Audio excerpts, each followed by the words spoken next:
Thank you, thank you. Good afternoon. My name is Terry Martin, as you just heard, and it's great to be back at the World Knowledge Forum. This is, I believe, my 8th time at the World Knowledge Forum, and I always get to talk to really interesting people. It's one of the reasons why I keep coming back. I also like Korea a lot, but I never get to talk to people any more interesting than the gentleman sitting right next to me here on this stage. It is really my great pleasure to introduce Hal Brands. Hal Brands, we already just heard a brief introduction. You saw some details about him up on your screen. He is a foreign affairs global policy guru in many circles. I know he would reject that title, but he's highly regarded. He's a professor, distinguished professor at Johns Hopkins. He's a senior fellow at the American Enterprise Institute. He's a columnist with Bloomberg, and he's an author of many books, as you may know. In fact, he's coming directly from a book signing. Some of you may have attended that. I understand it's been translated into Korean. Danger Zone, gripping titles, by the way, compliments that. The coming conflict with China from 2022, still very relevant though. And most recently, the Eurasian Century, Hot Wars, Cold Wars, and the Making of the Modern World. That's out this year. We say we're going to be hopping around to different global hotspots, looking at different conflicts. The one we're going to look at right now is the Ukraine war, Russia's war in Ukraine. We saw President Trump and Vladimir Putin meeting in Alaska last month. What are the prospects for a peace deal at this point?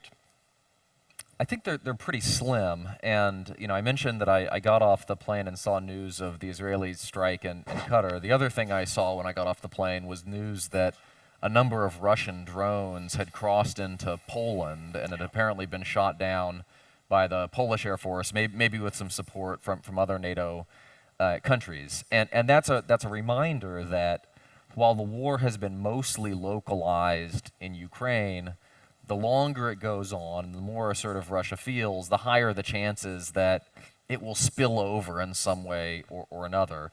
I think President Trump hoped and thought that maybe he had a chance to push Putin toward a peace deal when he hosted him in Alaska a couple of weeks ago.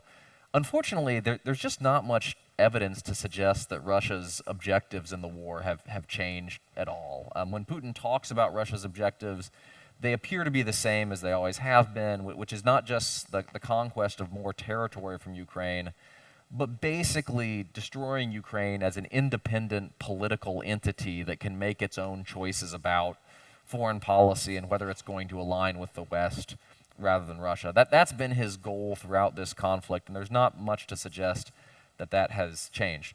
And so as long as that is the case, it's really hard to see what a settlement looks like, because any settlement that Putin would offer would be one that would be sort of lethal to the Ukrainian future, and one that a Ukrainian government would find very difficult to accept. And so my view is that this conflict is going to persist through the end of this year, almost certainly, and ultimately the outcome will be determined by sort of this question of whether the Ukrainian military or the Russian economy gives out first.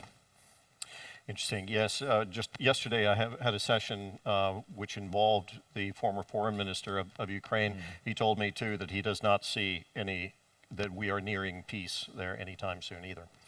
India.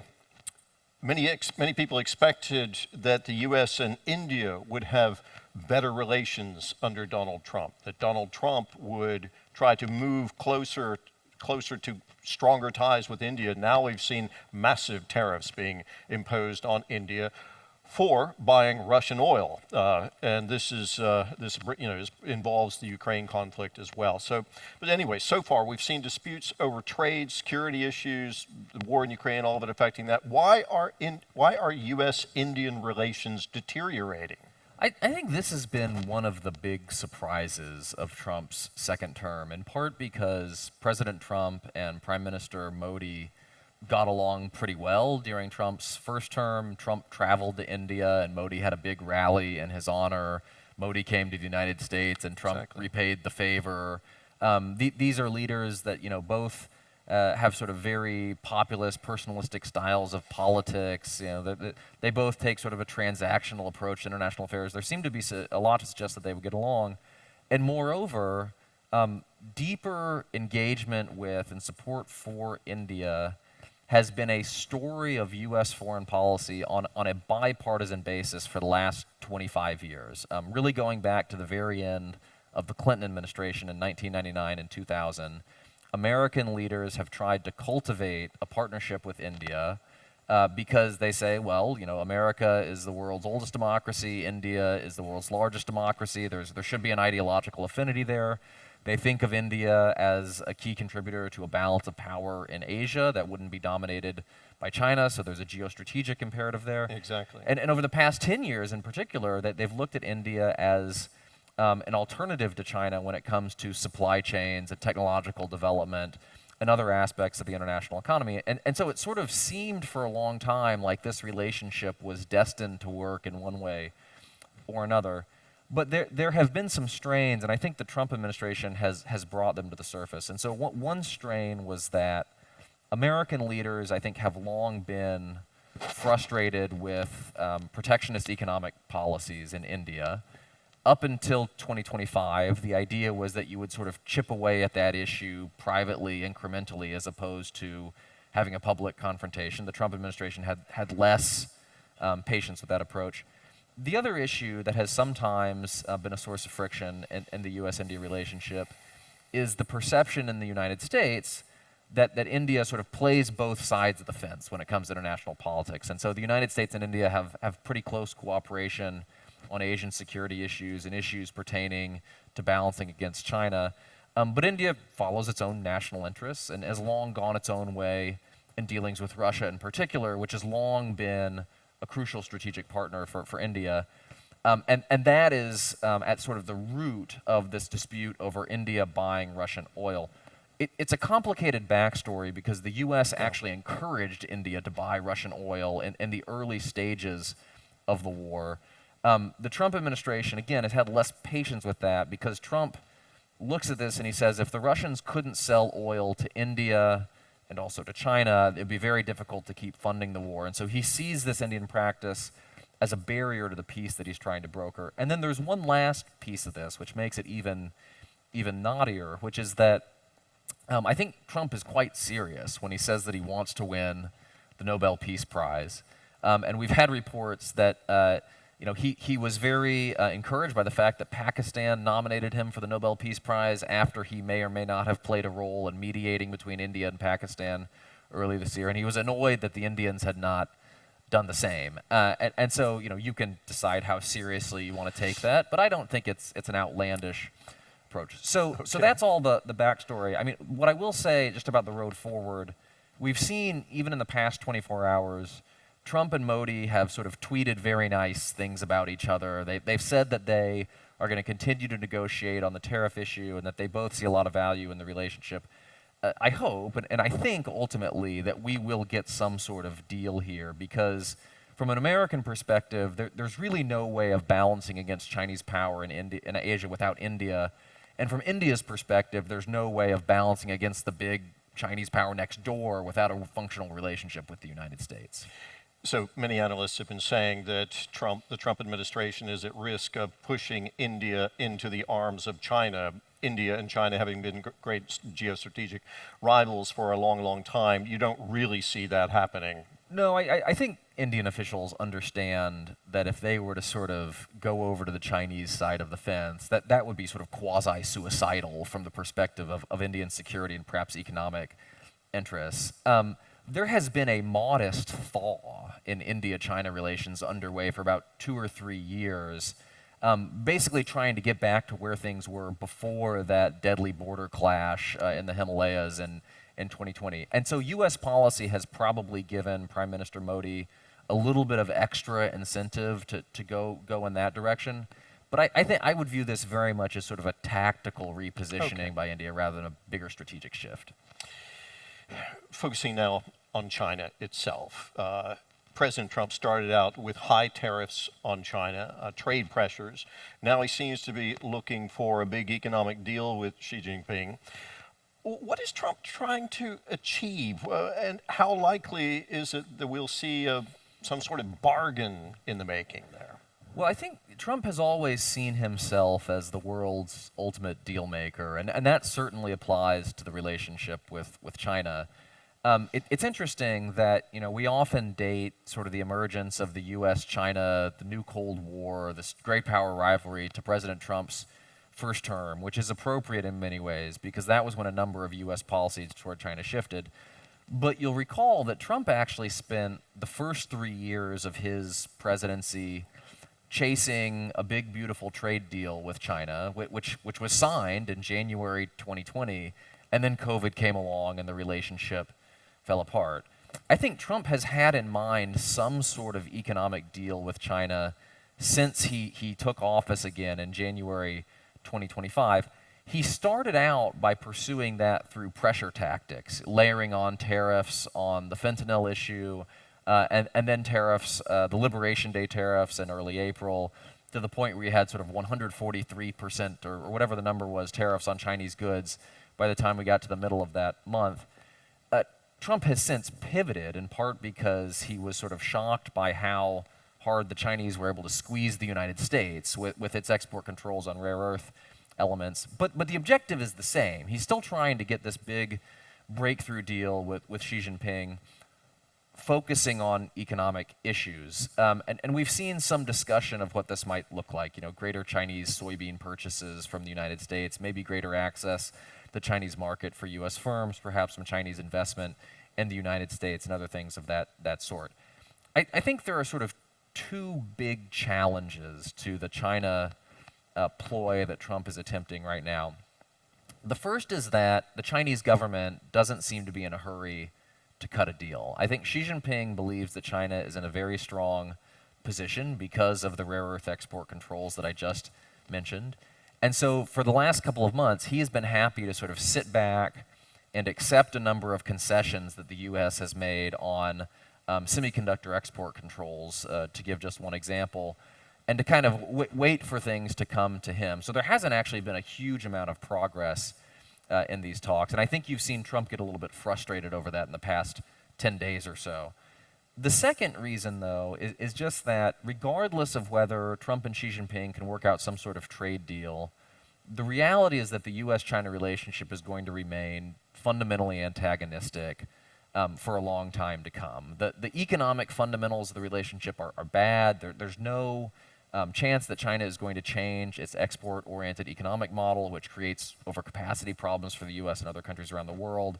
Chinese and U.S. security interests still bump up against each other in a pretty fundamental way, particularly in the Pacific. And there are a variety of other deeper issues in the relationship. And so you might get a flashy summit that leads to some sort of nice signing of a trade agreement, but I don't think that the fundamentals of the relationship will dramatically shift. Which brings us to the Asia Pacific, the South China Sea in particular, another hot spot. There was some remarkable video that came out recently. It was just last month. 2 Chinese ships, I don't know if many of you, I'm sure, have seen it, running into each other, I mean, inadvertently, while chasing a Filipino vessel away from this disputed reef. I want to ask you about the security situation in the South China Sea. That resonates very strongly in this part of the world for obvious reasons.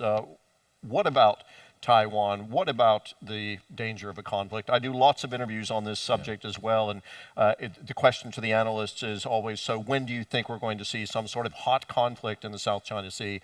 And there are various, I won't say what I'm hearing most of the time, but I'm just wondering what your take is on that.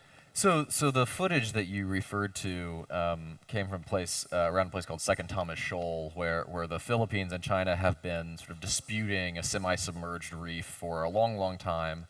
And the Philippine Navy ran aground one of its own vessels there in 1999 as a way of trying to stake its claim to the reef, which has led to sort of a game of cat and mouse since then, as the Chinese essentially try to prevent resupply of sort of the folks who are stationed on that vessel and to force them off the reef, and it occasionally gets pretty dangerous.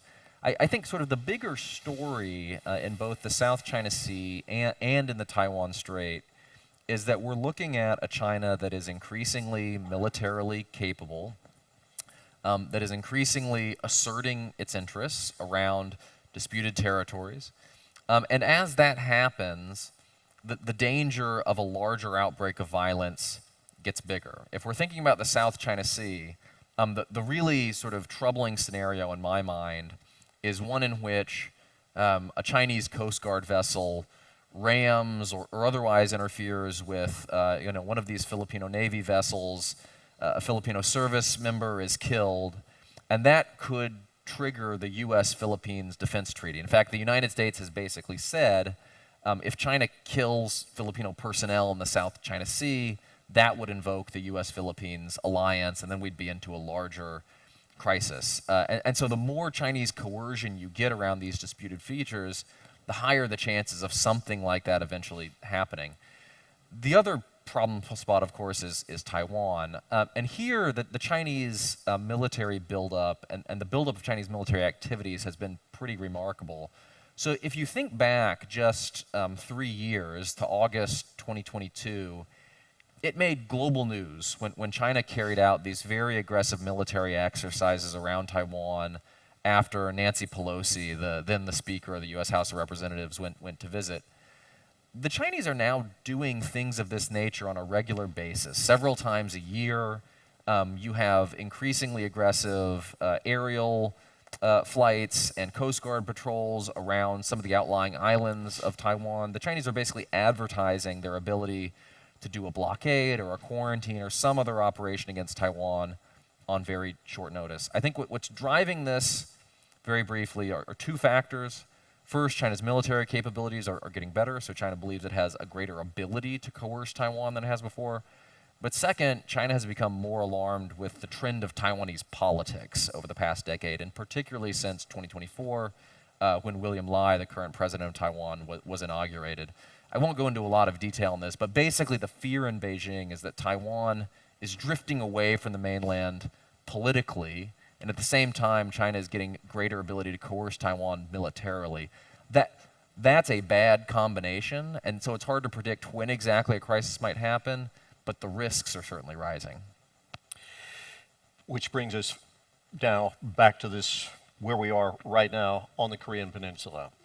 Tensions here, they go back and forth. I've been coming here every year for the past 8 years, and each time I've been trying to visit those famous blue huts there on the border, and it's been closed or open for different reasons. The first time I came, it was because there were peace talks going on there, or some sort of reconciliation talks on that border. Then they were blowing things up, and it goes back and forth. I'm just wondering, what's your take on where things stand right now, particularly given what's happening with North Korea and its cooperation with Russia, and where China fits into all of this, and how, with North Korea's capabilities, military capabilities that it's been developing, its missile technologies, its tests that it's been carrying out, how concerned should South Korea be at this point? Well, it's another timely subject, given that another one of the sort of the striking visual images of the last week or so was when Vladimir Putin and Kim Jong-un showed up in Beijing for the ceremony to mark the 80th anniversary of the end of World War II, and they were welcomed as honored guests by Xi Jinping in a way that sort of underscored the extent to which all three of these countries see themselves as struggling against sort of the same international system that has long been anchored by the United States and its allies in Europe and in East Asia in particular. I think you put your finger on the key dimensions, the key ways in which the North Korean challenge has gotten worse over the past few years. And I would really point to two things in particular. The first is this alliance with Russia. There's long been a close relationship, but it was formalized as an alliance with mutual defense commitments about a year ago. And we have now seen something that I think very few of us would have predicted 3 years ago, which is North Korean troops deployed in a land war in Europe, helping Vladimir Putin fight against Ukraine. That came with fairly high costs for a number of the North Korean soldiers, but it also means that Kim Jong-un now has a military, or at least part of that military is battle-tested in a way that it was not before.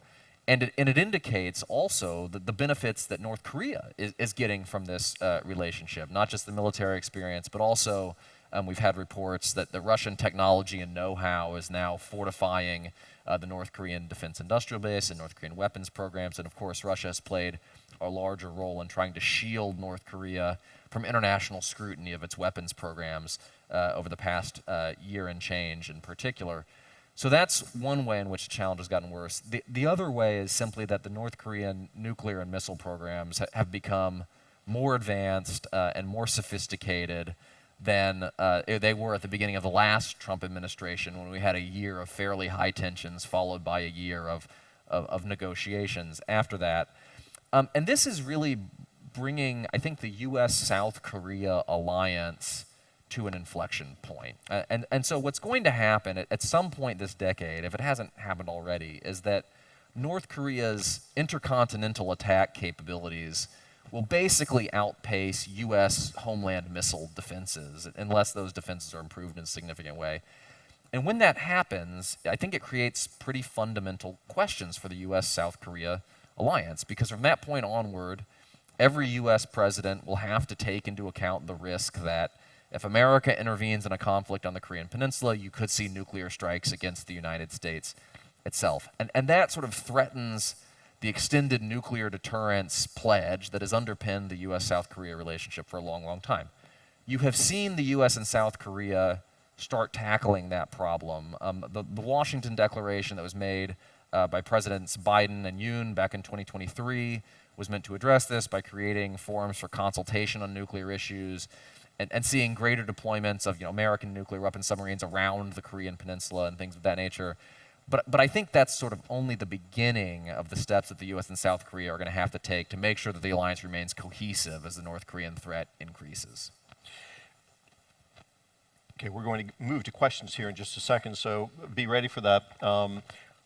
What about the cooperation between South Korea, Japan, the United States, kind of helping to strengthen the security on the peninsula here, but also in the region?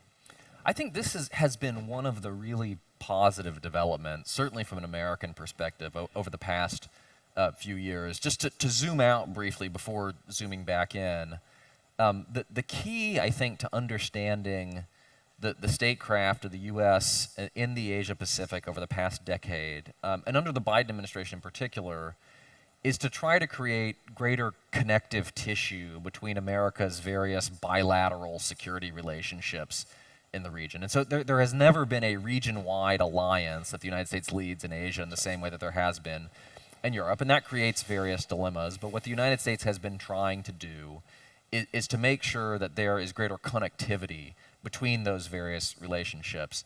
And one of the areas where there was a big breakthrough with the Camp David meeting in 2023 was with the South Korea, Japan, United States relationship. That's a critical strategic triangle in Northeast Asia. It can help all three countries deal with the North Korean threat.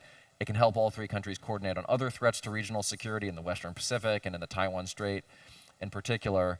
And I think there was real optimism about where that relationship was going. I think there are sort of greater question marks around it now, because you have now had political changes in all three countries since 2023.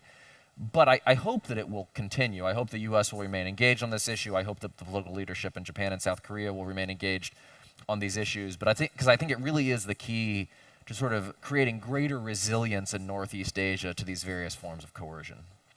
Very good. Okay, we're going to move over to questions now. I believe we have one or two people with microphones standing by. There's a hand. Very good. Hello, Professor Brands. Nice to see you. I have a question about upcoming 2026 midterm, U.S. midterm. So I want to know if that's going to influence the 2026 geopolitics of U.S., because Trump might be, kind of scared of the midterm, or even the post-midterm, how it's going to change. Either Democratic Party gets the majority seats on the Congress. I wonder how it's going to shift after the midterm. Sure. So the way I would think about midterm elections in general, and this midterm election in the United States in particular, is that the outcome of the midterm election will not have dramatic direct effects on U.S. foreign policy or American engagement of the world, because foreign policy power in the United States is pretty heavily concentrated in the executive branch. And even if you were to end up with a Democratic majority in the House of Representatives or in the Senate, for instance, it would be such a narrow majority that those bodies would not be able to impose their will politically on the president on any of the issues that he cares about, tariffs or other things, for instance. So you won't get sort of a big shift in U.S. policy on any particular issue globally simply as a result of the outcome of the elections. I think the elections will be very closely watched internationally, though, because they will have sort of a large indirect effect, or at least shape perceptions of where the United States is going over the longer term. And so the pattern politically in the United States is that the party that holds the White House typically loses seats in the midterm elections. Not always, but that's usually the rule. That's usually the pattern. And so if you see the Democrats take at least one House of Congress during the 2026 midterms, I think it will be interpreted as an indication that there's still some life left in the Democratic Party, which has been struggling pretty significantly. And that there is a reasonable prospect that you will have a Democratic president in 2029 and after. If the Republican Party is able to maintain its majorities in both the House and the Senate, I think that will be a fairly strong indication that the Democratic Party has a lot of work to do before it's going to be competitive nationally again. It's pretty striking. So if you look at the polls right now, President Trump is not wildly popular. His approval rating is, it's typically somewhere between the high 30s and the low 40s. But he's still more popular than the Democratic Party, whose approval rating is sort of in the low 30s right now. That is a very bad place for the Democratic Party to be. It indicates that they have lost enthusiasm among their own voters, in addition to sort of swing voters in the middle of the political spectrum. And there are a lot of reasons for that. It has to do with sort of the progressive moderate split in the party. It has to do with the generational change that is happening as sort of the old guard moves out and a new cohort of leaders moves in. But if they're not able to sort of regenerate that enthusiasm among their base while also appealing to voters who might have swung toward Trump in 2024, the Democratic Party is going to have a very long road ahead. I can tell there is tremendous interest in this room about what's going on in the United States, but we only have about 3 minutes left. I want to get your take, Hal, on the kind of bigger geopolitical picture that's shaping up. Many are talking about great power competition. Suddenly we've got great powers that are now being contested again at this point and vying for strength in a multipolar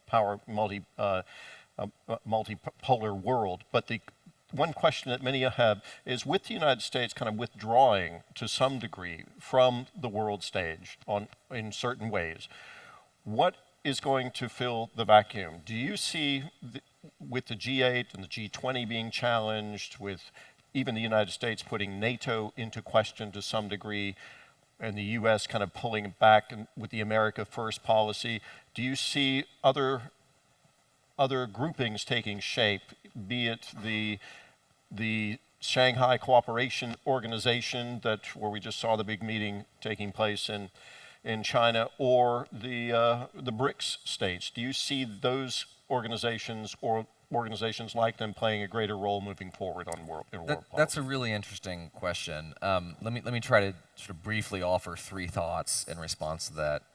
First, I think it is still an open question whether the U.S. is going to be deeply involved or less involved in global affairs 5 to 10 years from now. I think the story of the Trump administration is complicated on these issues. There's some areas clearly where the Trump administration has less patience for, say, U.S. security commitments in Europe than prior administrations did. But of course, President Trump, for all he's talked about ending wars, he's already fought 2 wars in the Middle East through the first 8 months of his administration. So it's a complicated picture, and that's point 1. Point 2 is that both of the institutions you just mentioned, BRICS and the SCO, look very impressive on paper, but have real conflicts within them. no matter whether Modi and Xi are shaking hands, there is still a deep divide between India and China. That goes to the heart of both the SCO and BRICS, because both countries are members of both of those organizations. BRICS in particular has had a hard time accomplishing anything concrete, anything substantive over the 20 years or so that it has been in existence. So I don't know that necessarily I would look to those organizations, but I do think that the basic point underlying the question is right, which is that it is really hard to imagine sort of a stable international system that persists and that thrives if the United States is not playing a constructive role in anchoring it. And just sort of look around at the regions that we've talked about. It is theoretically possible for European countries to sort of balance against Russia on their own. They have the economic power to do that, but it's going to be a decade before they're ready to do it.